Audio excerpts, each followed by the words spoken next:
paano nga ba tayong papasok dun sa mundo ng mga kaluluwa at kalulunok na yan? Parang mahirap ah. Ba't kaya hindi na lang tayong manatili dito? Huwag na natin ituloy yung pagpunta dun.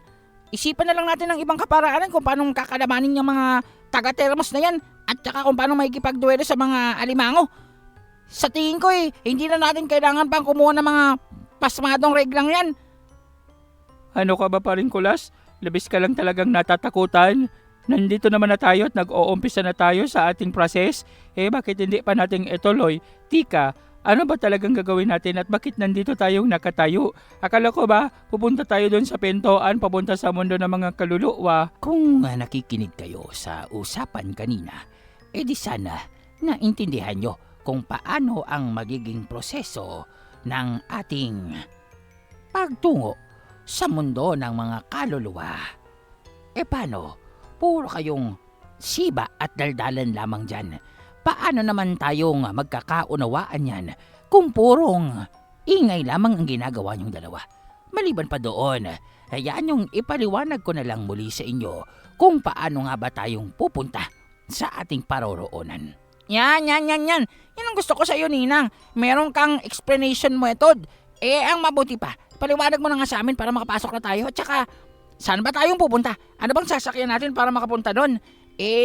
Gusto ko na talagang matapos yung mission natin. Alam nyo, na-allergy talaga ako kapag naririnig ko yung salitang kaluluwa. Parang isgusing bumps. Mabuti pa. Kumain muna tayo nito. Tingnan nyo. Naku po naman.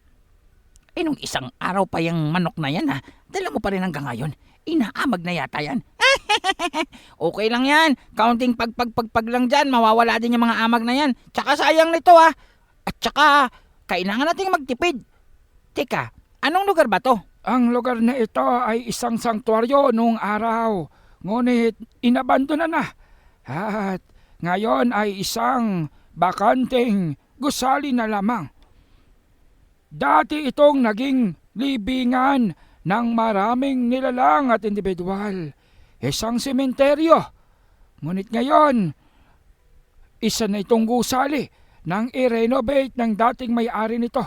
Kanya nga lang, dahil sa napakaraming supernatural phenomenon na nangaganap dito, kaya naman napilitan silang iwanan na lamang ang lugar na ito. Dito pinakamalakas ang vibration ng mga taga-kabilang buhay. Kaya dito pinakamainam na umpisahan ang paglikha ng ating ritual upang mabuksan ang pintuan patungo sa kanilang mundo. Umpisaan mo na, Sir Ed. Bakit hindi mo pang gawin yung ritual mo dyan? Yung orasyon mo para naman makapunta na tayo doon. Kaysa naman narito tayong usap ng usap. Tsaka, matagal ba yung magiging proseso? Paring Zen, bakit nandiyan ka pa rin? Pumasok ka na kaya dito? Ano bang tinatalo mo dyan? At tsaka, maiba nga lang ako. Paring Imeno, di ba malinaw ang usapan natin? No girls allowed maliban kila Valentina. Bakit nariyan si Bibibeng? Paring kulas, mamili ka. Isasama mo siya o hindi akong kasama. Sige nga. Ano? Lugi tayo dun Mabuti na lang si Baby Diana ko, hindi nagpumilit. Marunong makinig. Hindi matigas ang ulo, kagaya ng isa dyan na kilala ko. At sino bang pinaparinggan mo, Kulas? Aba. Wala akong pinaparinggan Unang pumutak siyang manok. Paring kulas, huwag ka nang masyadong nang bobole pa dyan. Delicate tayo kapag nagalit yan. Sige ka, baka hindi tayong matuloy. Tingnan mo naman umuusok na yung ilong. Oo nga Teka. Hoy Maria, anong ginagawa mo dyan? Huwag ka dyang makikianam. Si Sir Ed ang magbubukas ng pintuan. Ano ka ba? Tanging si Maria ang may nalalaman at kaalaman sa proseso upang mabuksan ang pintuan. Patawid sa mundo ng mga kaluluwa. Kaya naman huwag kayong maingay dyan at huwag niyong guguluhin ang kanyang konsentrasyon. Kung ayaw niyong maiwan kayo dito. Inumpisahan nitong si Maria ang pagkalap ng mga materyales na inihanda nila Senyor Ibarra para sa kanila upang mabuksan nga ang tarangkahan, ang lagusan o pintuan patungo sa dako paroon. Kamangha-mangha, sinong mag-aakala ng isang dalagang kagaya niya ay nagtataglay ng karunungan na nakaligtaan na nawala na sa sistema ng pag-aanting. Nakakamangha ng isang kagaya niya ay bihasa sa pagbukas ng portal patungo sa mundo ng kaluluwa at panahon. Tama ka. Ang karunungang yan ay matagal ng limot at hindi nang ginagawa pa ng mga makabagong antingero at albularyo. Maliban pa doon, labis ang pagkonsumo niyan ng enerhiya at espiritual na kakayahan ng isang individual na gumagawa ng ritual. Kaya nga, mapalad tayo at kasama natin yang si Maria. Naku, konsensya yata ako. Makailang ulit ko siyang minaliit at tinawag na magnanakaw at makati ang kamay. Sinong mag-aakala na matutulungan niya pala tayo sa isang crucial na bagay?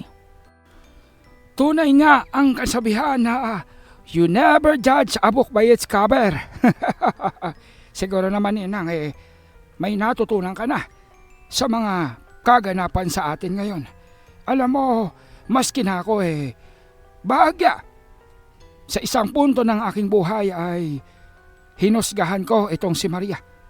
Iba ang gawi niya, iba ang nakasanayan niya, pero napansin mo naman, sa makailang ulit na nakasama natin siya sa paglalakbay at pakikipagsapalaran, tulong lamang ang iniaabot niya sa atin. Oo, at makati ang kamay niya. Ugali niya yon, nakasanayan niya at trabaho niya. Subalit, hindi naman siyang masama talagang tao. May pagkaganid lamang sa salapi at kayamanan. Pero kapag kaligtasan na ng individual ang pinag-uusapan, mukhang maaasahan naman siya. Ang ginagawa dyan ni Maria, bakit parang professional siyang maupo dyan? Tingnan mo yung mga iniipon niyang espiritual na enerhiya. Akalain mo yun, may magnanakaw palang magaling sa ganyang orasyon. Oo nga Tsaka tingnan mo, parang mga kaluluwa yung mga umiikot-ikot sa kanya. Nakikita mo ba, paring Kulas? Di ko na nga pinapansin, pinapapansin mo pa sa akin. Huwag mo na lamang niyang tingnan at saka isipin mo na lang, kasama yan sa orasyon at ritual niya. At saka, ano kayong makikita natin sa kabilang buhay? Di mga patay, ano pa nga ba? Kaluluwa nga ang nandoon Isipin mo mga zumbis. Hala ka paring Kulas, hindi ka bang natatakot doon? Natatakot? Pero anong magagawa natin? Ako ang ace player nyo.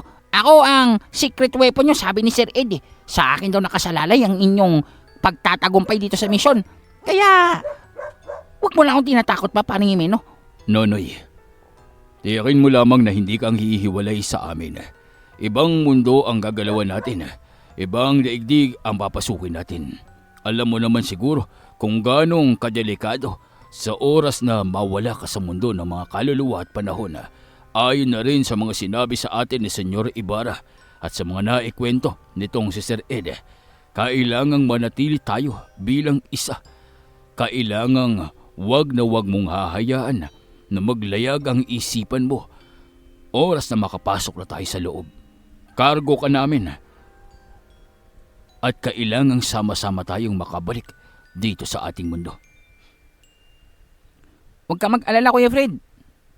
Natandaan ko ang mga sinabi ni Senyor at saka hindi akong hihiwalay sa inyo. Kaya lang anong uri kaya ng mga nilalang ang makikita natin doon? Sigurado ba kayong purong kaluluwa ang nakatira doon? Walang makapagsasabi niyan dahil wala naman tayong kakilala na nanggaling na sa mundo ng mga kaluluwa at nagawang makabalik sa mundo natin. Ngunit, siguro ay tamang isipin na hindi silang mga tao at hinding ordinaryo. Mapanganib ang mga kaluluwa, lalong-lalo na kapag nasa kanilang teritoryo. Kaya naman, panatilihin mong nakataas ang depensa mo at maging alerto sa lahat ng oras. Unti-unti nga ay narinig nila itong si Maria na tila bang umaawit. Hindi nilang maintindihan ang mga katagang binibitawan nito. Ibang-iba sa mga orasyong ginagamit ng mga antingero. Ibang-iba ang atake nitong si Maria sa pagbigkas ng bawat kataga sa kanyang ritual. Makikita nga ang ilang kaluluwa na naroong nagpapaikot-ikot sa dalaga. Tila bang sumasabay sa saliw ng musika na tinutugtog nitong si Maria sa isang kakaibang uri ng kagamitan o instrumentong naroong ipinakuha niya pa dito kay Senyor Ibarra mula sa kanyang mga koleksyon ng mga relika. Tila bang plauta ito na naroroong sa oras na patunugin. Animoy umaalingaw ang tinig nito na kahit pang huminto na ang individual na nagtutugtog nito o ang may gamit nito, maririnig pa rin ang ritmo at musika na nasa kapaligiran. Sa saliw nito ay naroroong patuloy ang tila bang pag-awit ng marahan ni Maria. At dahan-dahan nakikita nitong pangkat ng mga antingero ang kulay berde at kulay puting tila bang siwang na nasa ere na unti-unting bumubukas, unti-unting lumalaki at naroroong naglalabas ng kakaibang presensya. Ito ang daanan patungo sa mundo ng kaluluwa at panahon.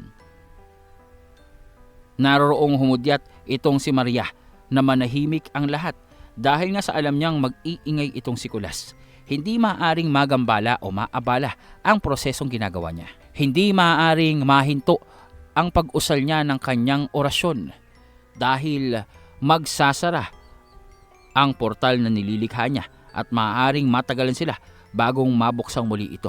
Maliban pa doon ay maaaring magkaroon ng negatibong epekto ang ginagawa niyang ritual at kumawala ang ilang mga peligrosong kaluluwa mula sa kanilang daigdig kung mahihinto ang kanyang ginagawa. Ilang segundo pa ang lumipas. Huminto na itong si Maria sa ginagawa niya. Tumayo ito ng marahan at naroroong kinuha ang tila bang isang patpat na kulay pula at itim. Isa pa ito sa mga koleksyon ni Senyor Ibarra na lumalabas pala nakagamitan ng mga medium o mga nilalang na may karunungan sa pagkonekta sa mundo ng mga kaluluwa at lumipas na. Naroroong ikinumpas ito ni Maria ng 3 beses paikot sa tila bang portal na liwanag na naroroong namumuo at unti-unting lumalawak. Pagkatapos ay binali niya ito. Naging pulbos ang patpat na hawak niya at doon ay tuluyang lumitaw ang kulay pulang pintuan. Daanan patungo sa mundo ng mga kaluluwa at panahon. Ayoko na dito, uuwi na lang ako. Parang ibang pakiramdam ko sa pintuang yan. Parang Meno, kita na lang tayo sa other side Op. Hindi ka nang maaaring umalis. Catch move na kaya dito ka lang manatili. Ay nako, hindi na talaga ako makaalis pa dito. Pasaway ka talaga paring Meno. Paano ako alis dito? Hawak-hawak mo yung baunan ko ng pagkain. Mautak ang baby boy ka. Alam ko na kung ano ang kahinaan mo, paring Kulas. Ano, aalis ka na sa akin ang lahat ng baon mong pagkain. Doy. Maria, save ba tayo dyan sa pintuan na yan? Malamang hindi. Alam mo namang mundo ng kaluluwa at panahon ang pupuntahan natin. Hindi naman parke. Paano magiging ligtas yan? At saka kung magaslaw ka at maingay, sigurado ako, ikaw ang unang-unang aakit sa atensyon nila. Baka ikaw maging alay namin. Kaya naman kung gusto mong makabalik ng buhay sa ating mundo, kung ako sa'yo, itiko mo yung bibig mo. Paring Kulas, mukhang hindi nagbebero si Maria sa mga sinabi niya. Kung ako sa'yo, ubusin mo na lahat ng kalikutan mo dito bago ka pumasok. Huwag mo nang dalhin doon. Baka mapahamak pa tayong lahat. Isipin mo na lang kung gaano karaming mga kaluluwa at mga gus ang makikita natin doon. Natahimik naman itong si Kulas. Wala naman siyang pagpipilian at hawak-hawak ni Jimeno ang malaking pakete o backpack ng mga baon nilang pagkain. Lahat ng ito ay piling paborito ni Kulas at naroroong hindi niyang magawang maiwanan. Kaya naman, bilang kanyang kahinaan, ay napapayag na lamang siya ni Jimeno at naroroong nanahimik na lamang inaantay ang hudyat nitong si Maria upang tuluyang makapasok sa pintuan patungo sa mundo ng kaluluwa. Naroroon naman itong si Zena, hawak-hawak ang kamay nitong si Valentina na tila bang nasasabik sa pagtungo sa kabilang ibayo ng pintuan. Ito na yon. It's now or never. Hindi na tayong makakaurong pa. Naumpisahan na ang ritual at hindi magiging maganda para sa mundo natin kung iiwanan itong bukas. Dahil maaaring kumawala nga ang pinakamalalakas at masamang kaluluwa na naninirahan sa kanilang daigdig. Sa ating pagpasok, tuluyang magsasara ang portal na ito. Paano tayong lalabas pag nagsara yan? Makukulong na tayo sa loob. Kaya nga kailangan nating ingatan si Maria dahil siya ang nagbukas ng daanan. Siya ang may kakayahan din upang ihatid tayo pabalik sa ating mundo. Kung wala si Maria, mananatili na lamang tayo sa mundo ng mga kaluluwa. Yan na nga bang sinasabi ko eh. Magiging hostage tayo dun. Paano kapag iniwan tayo ni Maria sa loob ng mundo ng mga kaluluwa, tapos siya lang yung lumabas? O edi GG tayo mananatili sa loob ng mundo ng mga kaluluwa at mga panahon. Tapos siya, malayang makapagnanakaw dito sa mundo natin. Paring Kulas, prino ka muna. Masyado kang judgment kay Maria. Nakita mo naman, maraming beses na tayong tinulungan ni Maria sa mga pagsubok natin at mga problema sa pakikipaglaban dyan sa mga buwisit na mga kontrabeda. Kaya naman, kahit ako nagtitiwala kay Maria, siguro magnanakaw nga siya at saka malikot yung kamay, pero hindi naman niyang ipapahamak yung buhay ng mga innocent na kagaya natin, di ba? Di ba, Maria? Ewan ko sa inyo, isipin yung gusto nyong isipin. Basta naririto lamang ako para mangolekta ng mga pambihirang kayamanan sa loob ng mundo ng kaluluwa at panahon. Kaya naman kung kayo maliligaw at hihiwalay sa amin, di good luck na lang sa inyo. Mamuhay kayo sa mundo ng mga kaluluwa. Kita mo na yan, ililigaw tayo. Sabi ko na nga ba noon pa man mabigat na ang dugo sa akin yung si Marie. Balak pa akong iligaw dun sa mundo ng mga kaluluwa at panahon, parang Imeno. Hindi niya naman sinabi yon. Ikaw kasi, ang galing-galing mo sa mga lugar at destinasyon. Kaya naman madalas kang maligaw. Kaya kung ako sa iyo Paring Kulas, itago mo na lang muna yung kagalingan mo at sumunod ka lang sa amin. Ano, hindi pa ba tayong papasok? Ano pang inaantay natin? Masyado kayong apuradong dalawa. Gusto nyo bang mauna na? Kailangan pa nating paunahin ang mga kaluluwa. Hindi nyo bang nakikita at napapansin ito? At doon nga nang igala nila Kulas at Imeno ang kanilang mga mata sa kapaligiran, makikita nga ang daan-daang kaluluwa na naroroong nagmamadaling pumasok sa pintuang pula patungo sa mundo ng mga kaluluwa at panahon. Ito ang mga kaluluwang nakulong sa mundo ng mga tao o mortal, sa mundo ng mga buhay, na hindi na magawa pang bumalik sa kanilang daigdig. Kaya nga nang makita nila ang pagbukas ng pintuang pula, sabik ang lahat ng mga kaluluwa na makapasok doon at magawa nilang makabalik sa kanilang kinabibilangang dimensyon o daigdig. Kailangang mapalampas ang lahat ng ito. Ayon kay Ninang, kailangang padaanin muna ang lahat ng mga kaluluwang nagbabalik sa kanilang mundo bago silang sumabay. Dahil ang puwersa ng mga yumauna ay peligroso para sa mga may buhay pa o sa mga individual na nagtataglay pa ng kanilang pisikal na buhay at anyo. Tika, nasaan na si Paring Kulas? Katabi ko pa lang yun Saan siya nagpunta? Umalis? Natakot? Huwag kang maingay dyan, paring Imeno. Imbis hindi tayo nakikita ng mga kaluluwa na yun Dito ko Hoy, Paring Kulas, for your information, si Maria yung pinagtataguan mo. Aasar-asarin mo tapos sasaya ka niya magtatago. Anong saya? Nakapantalon si Maria At saka, sino bang pagtataguan natin? Di yung nagtawag ng pintuang niya at mga kaluluwa. Hindi siyang lalapitan, sigurado ako. Tingnan mo, iniiwasan siya. Kaya dito tayo. Mamaya, makita tayo ng mga multo na yan Tayo na, pumasok na tayo. Nakapasok ng huling kaluluwa. Tandaan nyo, huwag kayong hihiwalay sa akin. Kailangang makatawid tayo ng matagumpay. Walang maiiwan sa daanan natin. Maaring mataranta kayo, maaring magulat kayo kung papaano tayong ihahatid ng pintuang ito patungo sa mundo ng mga kaluluwa at panahon. Subalit ano man ang makita nyo, ano man ang makaharap nyo sa loob, huwag na huwag kayong bibitaw, huwag na huwag kayong kukurap, at huwag kayong sisigaw. Nauunawaan mo ba, Kulas? Ako na naman ang nakita mo, ang dami-dami natin dito. Parang ako lang yung hindi nakakaintindi Piling ko tuloy, ang bobo-bobo nilang lahat, ako lang ang matalino. Ikaw nga ang pinakamahina dito, kaya ikaw pinapaalalahanan ko. Pigilan mo yung bunganga mo kung ayaw mong maiwan sa pagitan ng mundo natin at mundo ng mga kaluluwa.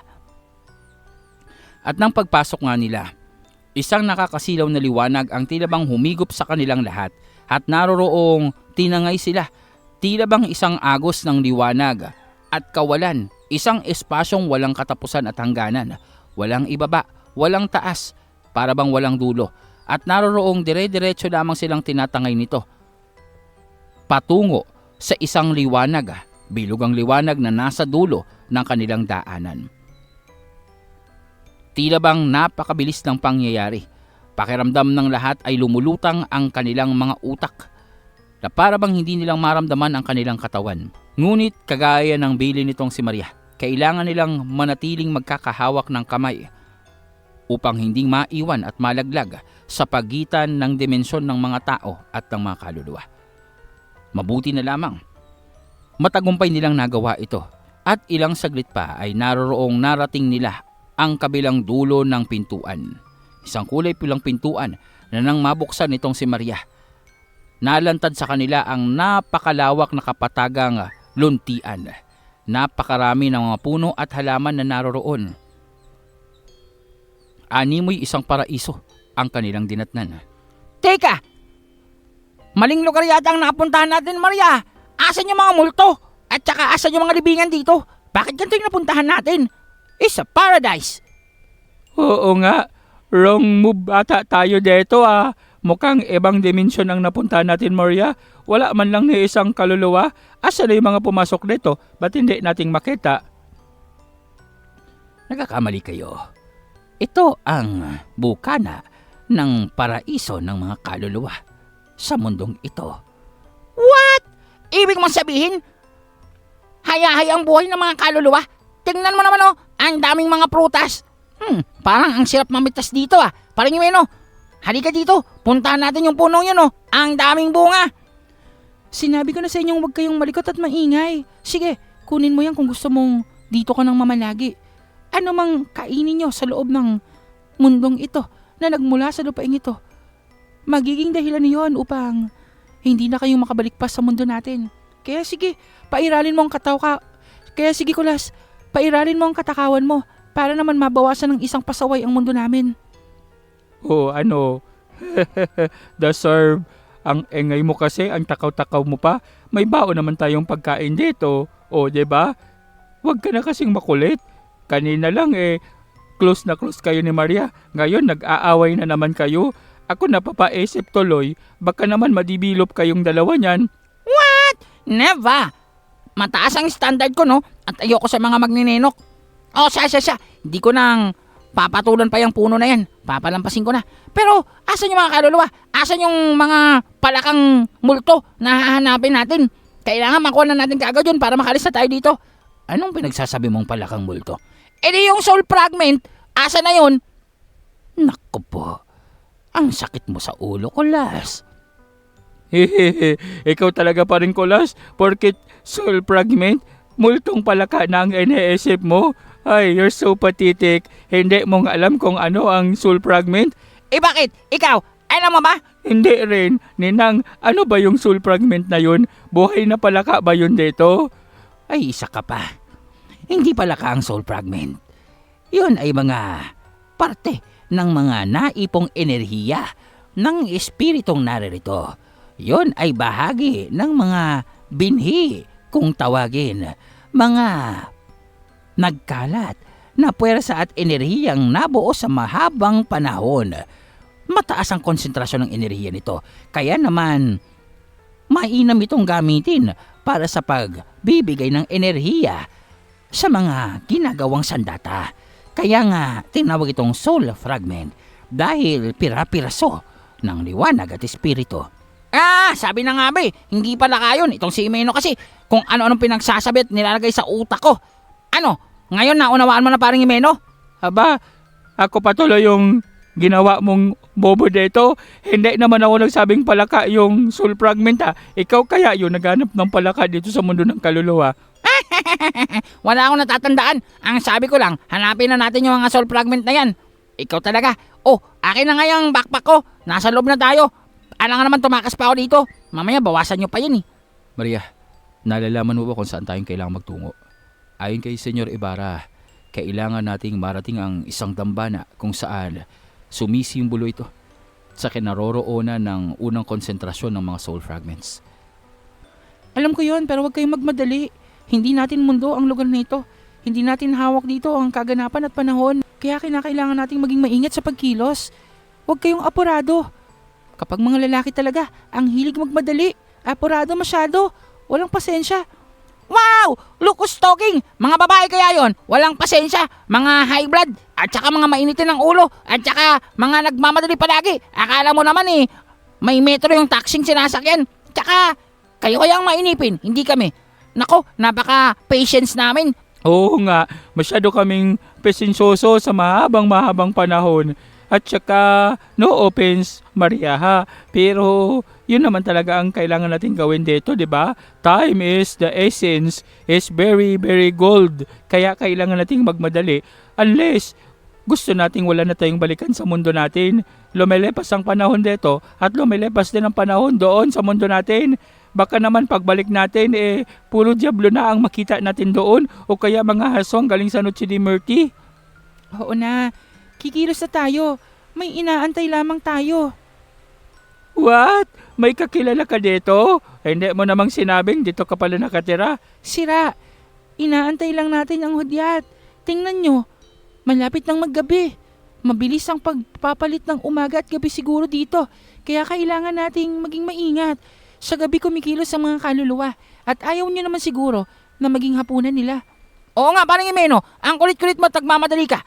Wala ka talagang patience sa katawan mo. Tama itong si Maria. Ang mabuti ba, mag-camping tayo dito at kumain. Hindi yun ang sinasabi ko. Kailangan nating magtungo sa bundok na yun. Nakikita nyo ba yung nasa dulo? Oo. Oh, ano dyan? Ang layo-layo niya na. Diyan ang kailangan nating puntahan.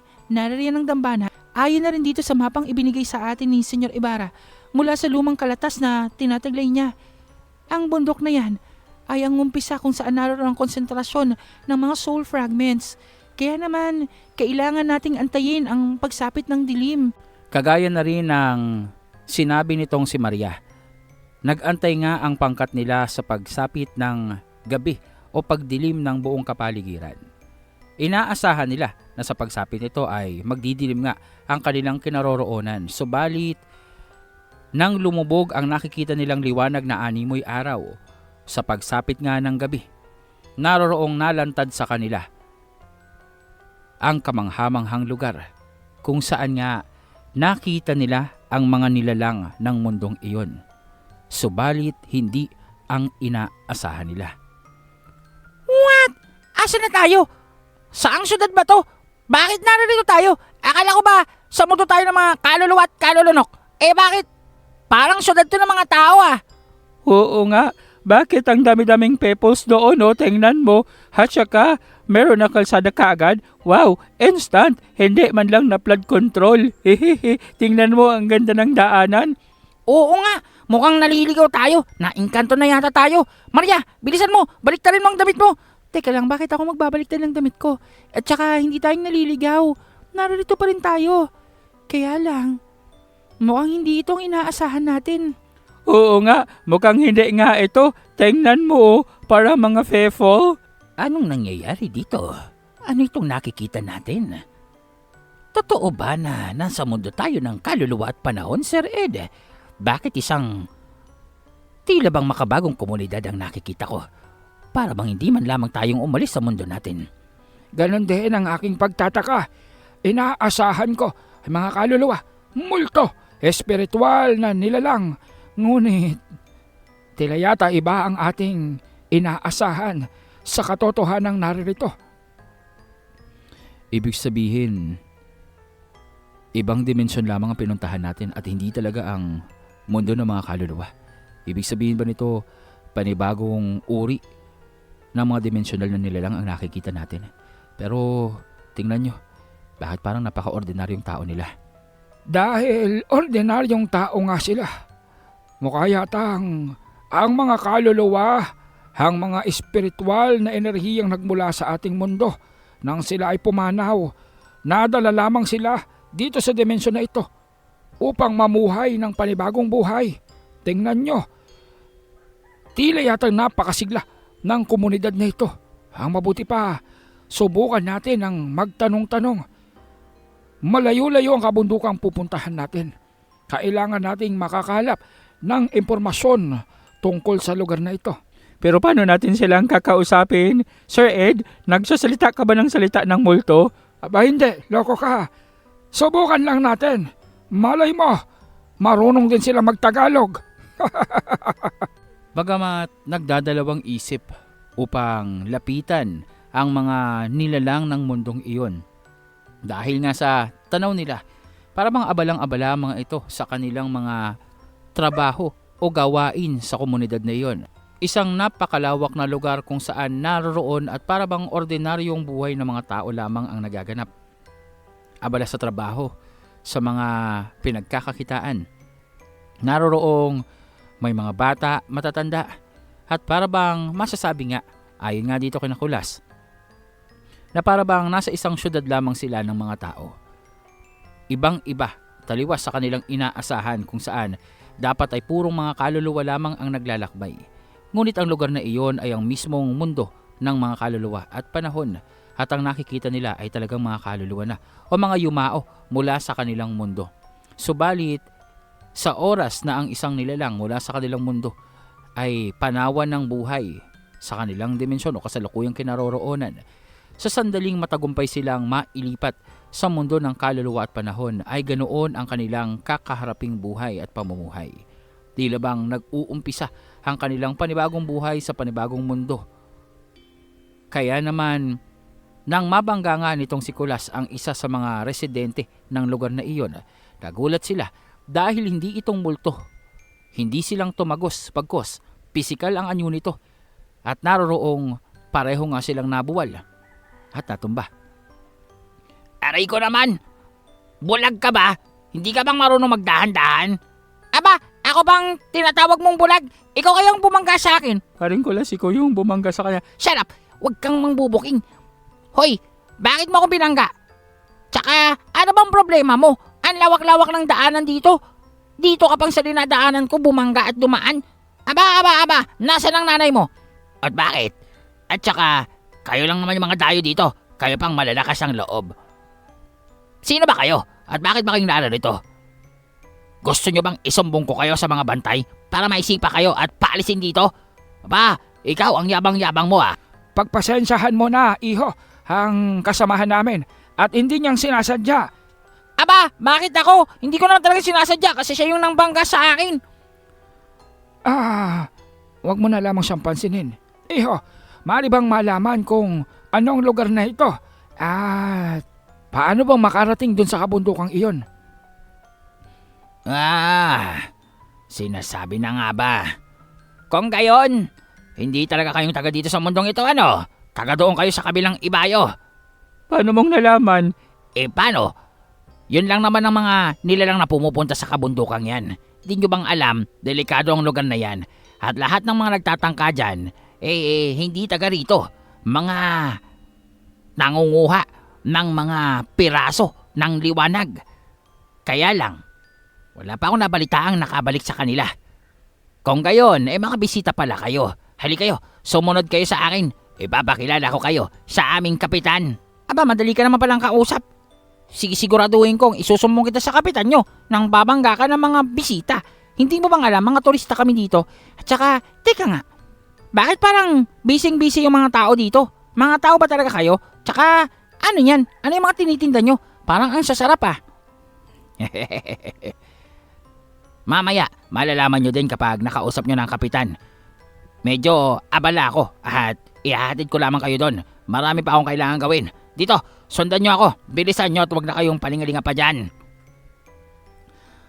Nagtataka man at manghang-manghaman, ang grupo nitong sila Zen ay naroroong dire-diretso silang sumunod dito sa lalaking tila bang nasa kalagitnaan ng edad na 15 hanggang 20. Bata pa lamang ito o nagbibinata. At naroroong may mga karga-kargang hindi nilang maunawa ang uri ng mga bagay na pasan-pasan ito sa kanyang likuran. Iniwan ito ng lalaki sa may tabi ng isang poste kung saan inihabilin niya sa isang matandang naroroong nakaupo. Habang siya naman ay nagmamadaling niyaya itong si Zen upang magtungo sa isang mataas na kulay pulang gusali. Tila bang 3 palapag na bahay ito at naroroon ngang nakalagay ang karatula ng pangalan ng kanilang lugar at ang tanggapan ng kapitan. Makikita nga ang tinutukoy na kapitan na naroroong nakatayo sa labas at tila bang nag-uutos sa mga tauhan niyang naroroong abala naman sa pagkilos hanggang sa tawagin ito ng binatilyo at mapalingon sa kanila. Kapitan! Meron na naman tayong mga bagong bisita dito, mga tagalabas. Nako po, sakit na naman sa ulo ang naririto. Hi Kap! Kami nga pala ang mga bisita nyo dito. Ako nga pala si Kulas, ang poging pantas. At saka, nasan ba kami? Anong lugar ba to? Mga multo ba kayo? Paring Kulas, manahimik ka lang.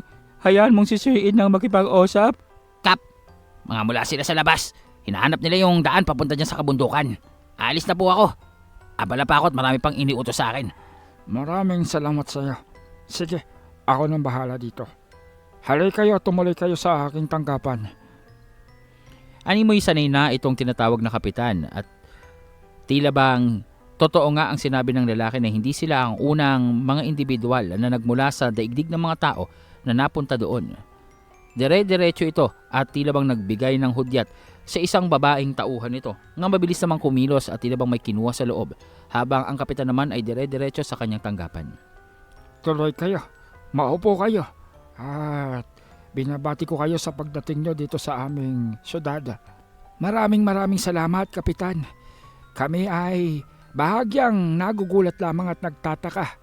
Alam ko, hindi itong inaasahan yung lugar at mga nilalang ng mundo ng kaluluwa na inaasahan nyo ay mga espiritual na nilalang na tumatagos sa mga pader at lumulutang.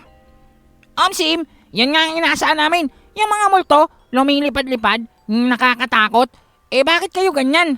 Hay, Dahil ito ang buhay na kahahantungan ng mga yumao at tumawid mula sa daigdig ng mga tao't mortal. Ang lugar na ito ay paraiso, panibagong yugto ng buhay, panibagong pag-asa, ikalawang pagkakataon upang itama ang lahat. Ang sabi ng batang iyon ay hinahanap nyo ang kabundukan. Tama bang sabihin na ang pakay nyo dito ay ang mga piraso ng liwanag? Piraso ng liwanag, soul fragment kung tawagin. Tama ho kayo, Kapitan. Wala kaming masamang intensyon sa lugar na ito. Ibig lamang naming mangalap ng materyales dahil sa nasasadlak sa isang peligro, isang delubyo ang aming mundo. Ang mundo ng mga tao, nahaharap ito sa kapahamakang dulot ng iilang individual at ang paglikha ng pantasmahal na uri ng kagamitan at sandata gamit ang mga soul fragment na nagmula dito ay magiging malaking bagay para sa amin upang mapagtagumpayan ang laban kontra sa mga mananakop at mga masasamang loob. Kung inyong mamarapatin, ibig lang naming makakuha ng iilang piraso nito at agad kaming aalis mula dito. Kailangan ko lamang na permahan nyo ito. ano naman yan? Bakit may pagpirma pa? Kayo bang may-ari ng kabundukan doon? Malayo na yun dito ah. Yan ay nagpapatunay at nagbibigay pahintulot sa amin na kung sakasakaling may labagin kayo sa aming patakaran, kung sakasakali na maliban sa pagkuha nyo ng piraso ng liwanag ay may gawin pa kayong iba na maaaring makaapekto sa mundong ito, kukunin namin ang inyong mga kaluluwa. Mananatili na kayo dito panghabang buhay at hindi na kayong makakabalik pa sa inyong daigdig. Ito ay upang matiyak lamang na magiging ligtas ang mga mamamayan at ang lugar na ito laban sa mga mandaraya, mapagsamantala at mga walang pakundangang nilalang na hindi lamang piraso ng liwanag ang kinukuha, bagkos mahahalagang kayamanan ng lugar, mga importanteng bagay na hindi dapat maalis sa mundong ito. Oras na gawin nyo yon, e-epekto ang ating kontrata at tuluyan kayong mapapabilang sa aming komunidad.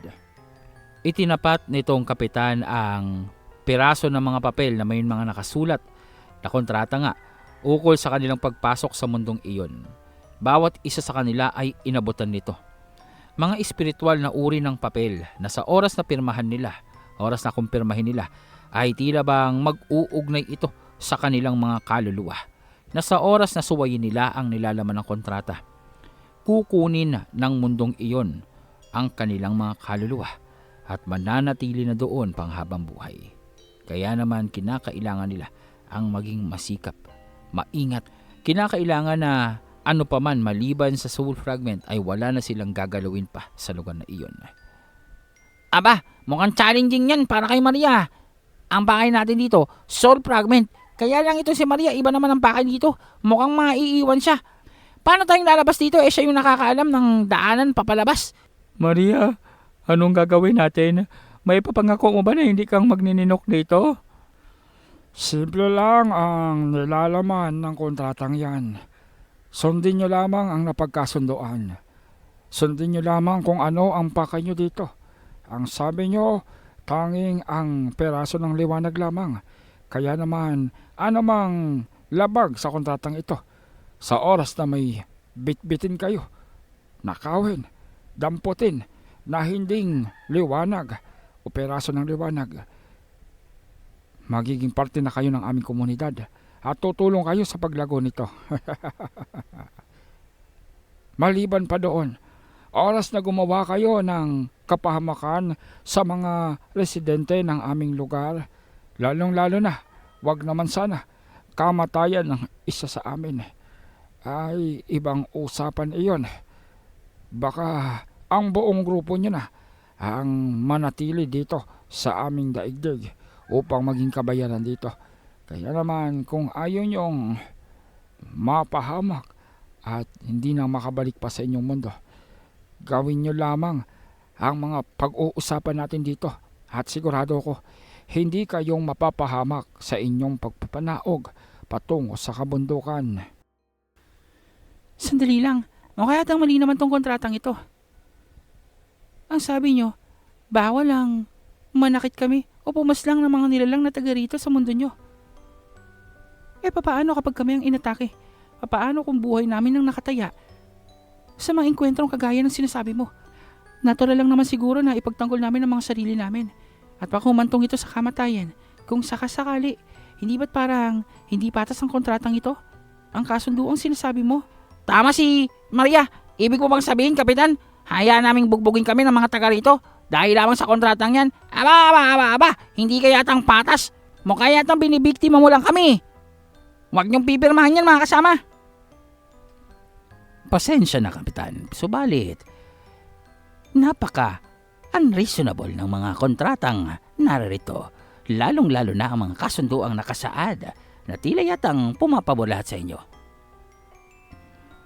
No wonder na walang nakakaligtas sa mga umaakyat sa kabundukan dahil sa kontratang ito.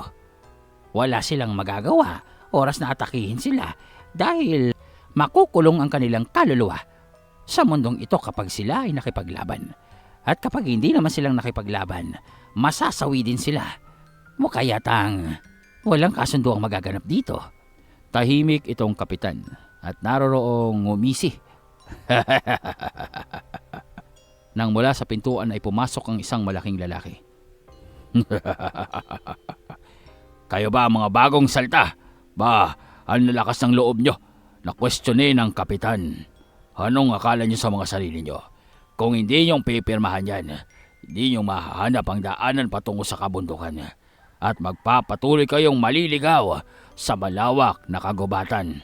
Ano ngayon kung wala naman kaming magiging kasamang gabay mula sa inyo? Aba, hindi mo yatang naitatanong. Napakagaling ko sa mga direksyon na yan. Mahanap namin yan ng walang tulong nyo. Zen, halika na. Umalis na tayo dito. Mga payaso pa lang mga naririto. Aba, talo pa nito mga manggagansyo dun sa lugar natin ah. Halatang dinadaya na tayo. Tingin ba nila papayag tayo? Sa'yo na yung mga papel mo, panggataw mo. Umalis na tayo dito. Hindi kayong tatagal ng ilang segundo lamang kapag lumabas kayo sa bakod ng syudad na ito.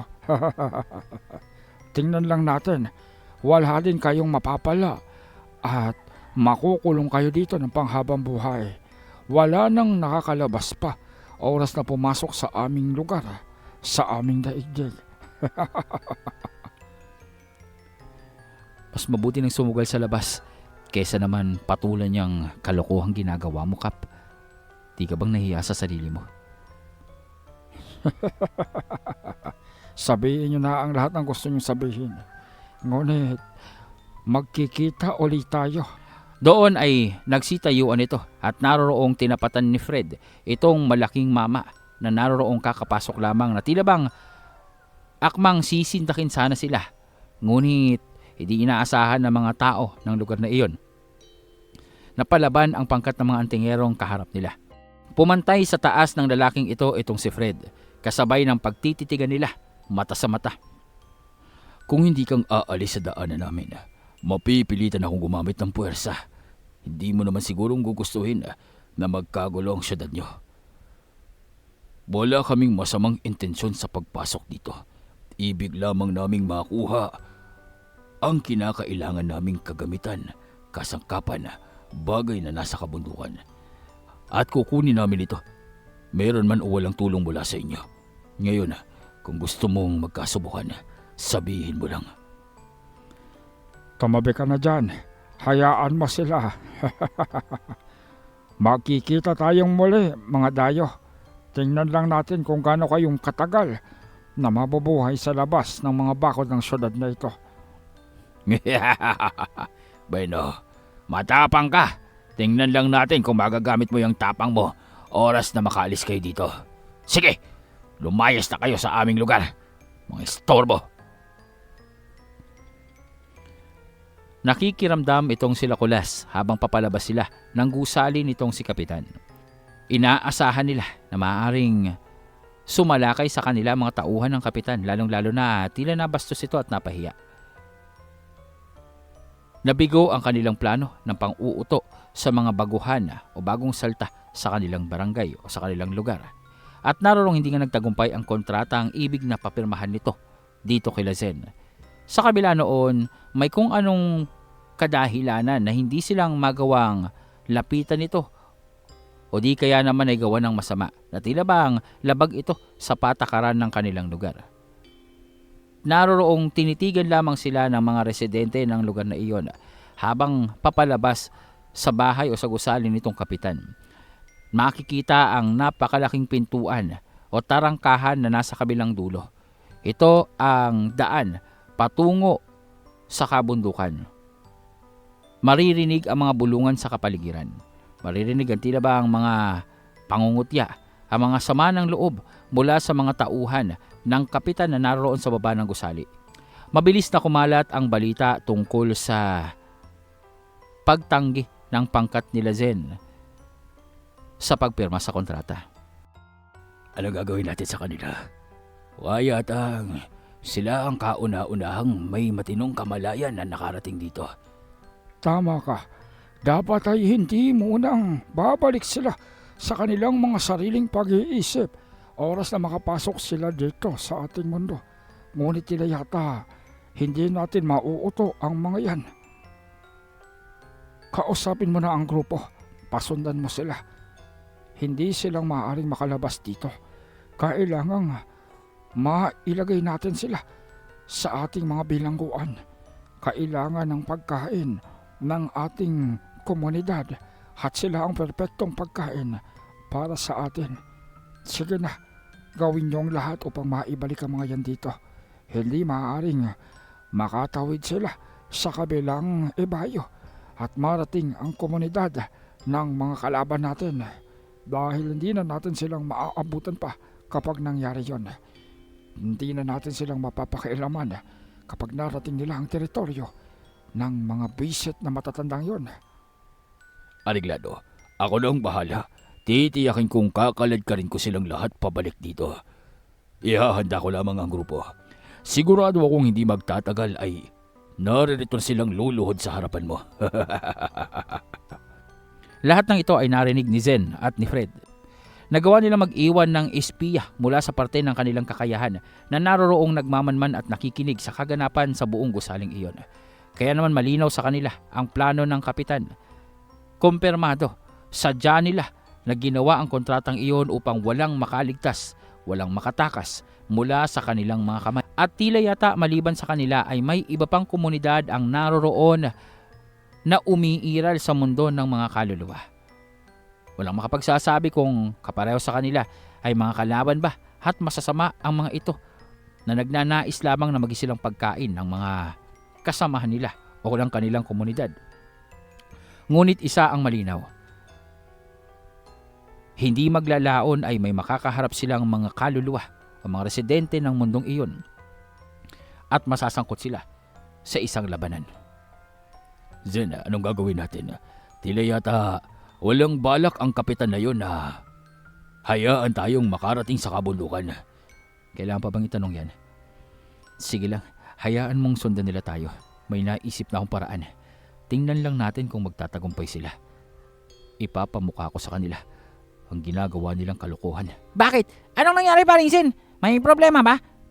Naiinis ka ba sa kapitan na yon? Gusto mo balikan natin? Kulutin natin? Ibuhol-buhol natin dun sa poste yung dalawang yun?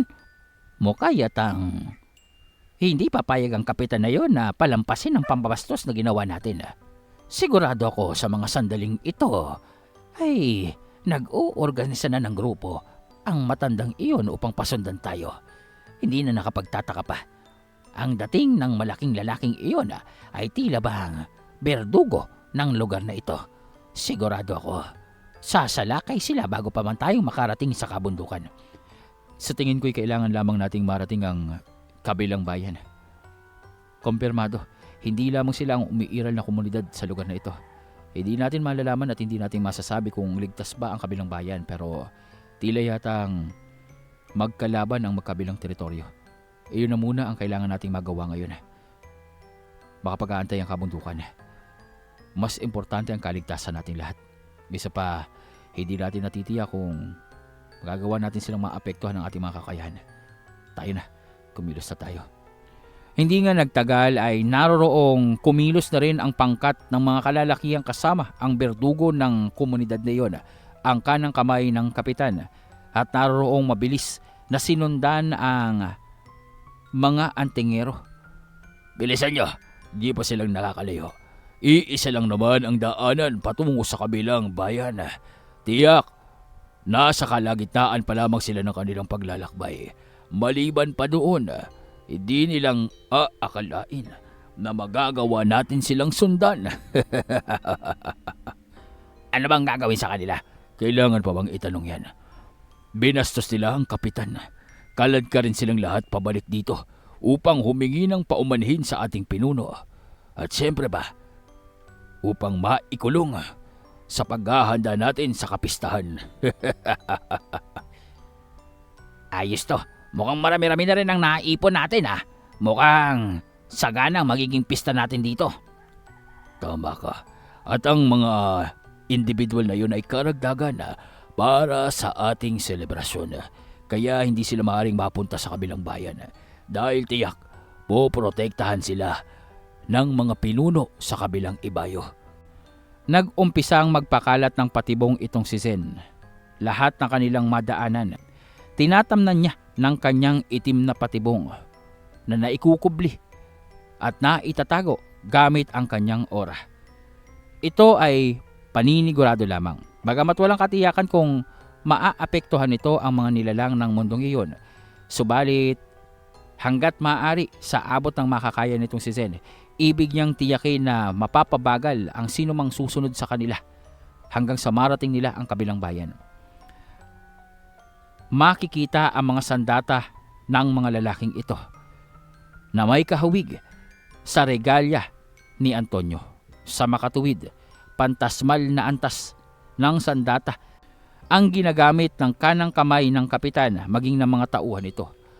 May mga sibat, pana at kakaibang uri ng mga sandata na pareho ang mga simbolo, pareho ang dating, kagaya ng regalya, mga pantasmal na kakayahan ang tinataglay ng mga kalalakihang ito na tumutugis sa mga antingero. Sa makatuwid, mataas ang posibilidad na kagaya ng mga taga Los Hermanos ay malalakas din ang mga individual na tumutugis sa kanila. Nakikita ito ni Zen gamit ang kanyang pangitain, maging itong si Fred gamit ang kanyang mata ng katotohanan na kapangyarihan ni Serafina, at naroroon ngang nabahala ang dalawa dahil sa tila yatang mabigat ang kakaharapin nilang mga kalaban. Magmadali na tayo. Mga pantasmal na uri ng sandata ang tangan-tangan ng mga kalalakihang iyon at nasa likuran na sila, nakasunod sa atin. Nako po, hindi maaari ito. Mukhang mayayari tayo kapag naabutan tayo ng mga nilalang na yon. May bayan sa unahan, ayon na rin sa kanila.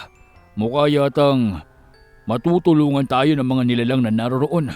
Kaya naman, bilisan na natin. Susubukan namin na pabagalin ng kanilang grupo. Ngunit kailangan nating magtuloy sa ating paglalakbay.